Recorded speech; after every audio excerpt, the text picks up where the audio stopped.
పెళ్ళైనా పండగైనా వేడుక ఏదైనా పట్టుచీరల ప్రత్యేక వేదిక వారాహి సిల్క్స్.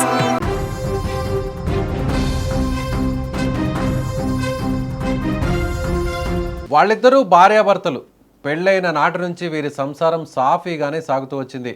కట్ చేస్తే ఉన్నట్టుండి భార్య షాకింగ్ డెసిషన్ తీసుకుంది. తాళి కట్టిన భర్తను పైలోకానికి సాగనంపాలని ప్లాన్ గీసింది. ఈ ప్రయత్నంలో భాగంగా ఆమె భర్తకు మత్తు మందిచ్చింది. ఆ తర్వాత క్రికెట్ బ్యాట్తో మొగుడి తలపై బలంగా బాది కింద పడిపోయాక సిమెంట్తో పూడ్చిపెట్టేసింది. కానీ ఆమె కన్నింగ్ ప్లాన్ చివరి నిమిషంలో బెడిసి కొట్టి మొత్తానికి భర్త ప్రాణాలతో సేఫ్గా బయటపడ్డాడు. అసలు కట్టుకున్న మొగుడిని ఆ ఇల్లాలు ఎందుకు చంపాలని చూసింది? ఆ తర్వాత భర్త ఏం చేశాడు? సినిమా స్టోరీని మించేలా ఉన్న ఈ క్రైమ్ స్టోరీలో అసలేం జరిగిందో ఓసారి చూద్దాం. పోలీసుల కథనం ప్రకారం మహారాష్ట్రలోని పూణే జిల్లా బారామతిలో షర్మిల జగతాప్, ప్రవీణ్ జగతాప్ అనే భార్యాభర్తలు నివాసం ఉంటున్నారు. చాలా కాలం పాటు వీరి కాపురం సజావుగానే సాగింది. కానీ భర్త నుంచి నిత్యం శారీరకంగా మానసికంగా వేధింపులు ఎదుర్కొంటున్నారని భావించిన షర్మిల చివరకు అతన్ని ఎలా అయినా సరే అంతమొందించాలని నిర్ణయించుకుంది. అయితే ఇది ఒక్కసారిగా జరిగిన గొడవ కాదు. భర్త వేధింపులతో విసిగిపోయిన ఆమె ముందుగానే ఒక ప్లాన్ వేసుకున్నట్లు పోలీసులు చెబుతున్నారు.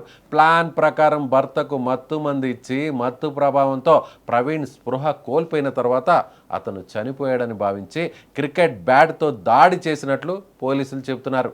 అక్కడితో ఆగిపోలేదు. భర్త ప్రాణాలతో ఉన్నాడా లేదా అనే విషయాన్ని నిర్ధారించుకోకుండానే అతన్ని బాల్కనీలోని సిమెంటు నిర్మాణంలో పూడ్చిపెట్టినట్లు పోలీసులు తెలిపారు. తన ప్లాన్ పూర్తిగా సక్సెస్ అయిందని భావించి చంకలు బాదుకుంది. కానీ ఇక్కడే అసలు ట్విస్ట్. ప్రవీణ్ జగతాప్ చనిపోలేదు. ఎస్, అతను ప్రాణాలతోనే ఉన్నాడు. దీంతో షర్మిల వేసుకున్న ప్లాన్ మొత్తం బెడిసికొట్టింది. భవన నిర్మాణ కార్మికుడికి అనుమానం రావడంతో వెంటనే పోలీసులకు సమాచారం ఇచ్చాడు. దీంతో అసలు విషయం వెలుగులోకి వచ్చింది. ఇక పోలీసుల ఎంట్రీతో విచారణ చేపట్టగా ఒక్కొక్క విషయం, షాకింగ్ విషయాలు బయటపడ్డాయి.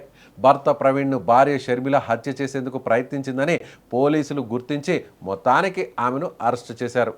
అయితే ఈ ఘటనలో అందరినీ షాక్కు గురి చేస్తున్న అంశం ఏంటంటే భర్తను చంపేందుకు భార్య ఇంత పక్కాగా ప్లాన్ చేయడం, మత్తు మందు ఇవ్వడం, అలాగే ఆ తర్వాత దాడి చేయడం, ఆ తర్వాత మళ్ళీ మృతదేహాన్ని దాచేందుకు ప్రయత్నించడం వరకు మొత్తం వ్యవహారం ఇప్పుడు తీవ్ర చర్చకు దారితీసింది. ఇంతకు షర్మిల ఎందుకు ఇంత దారుణమైన నిర్ణయాన్ని తీసుకుంది? భర్త నుంచి ఎలాంటి వేధింపులు ఎదురయ్యాయి? గతంలో కూడా ఇలాంటి ఘటనలు జరిగాయా అనే విషయాలపై ఇప్పుడు పోలీసులు ఆరా తీస్తున్నారు. మొత్తానికి భర్త వేధింపులు భరించలేక భార్య అతన్ని చంపేందుకు ప్రయత్నించిందనే ఆరోపణలు, మత్తు మందు ఇవ్వడం, క్రికెట్ బ్యాట్తో దాడి చేయడం, చివరకు బాల్కనీలో పూడ్చిపెట్టే ప్రయత్నం చేయడం, కానీ భర్త ప్రాణాలతో బయటపడ్డం ఈ కేసును మరింత షాకింగ్గా మార్చేశాయి. ఒక భవన నిర్మాణ కార్మికుడికి వచ్చిన అనుమానం లేకపోయి ఉంటే ఈ ఘటన గురించి మరింత ఆలస్యంగా తెలిసి ఉండేదా అనే ప్రశ్న కూడా ఇప్పుడు చర్చనీయాంశంగా మారింది. ఇదే ఘటన ఇప్పుడు స్థానికంగా సంచలనంగా మారుతోంది.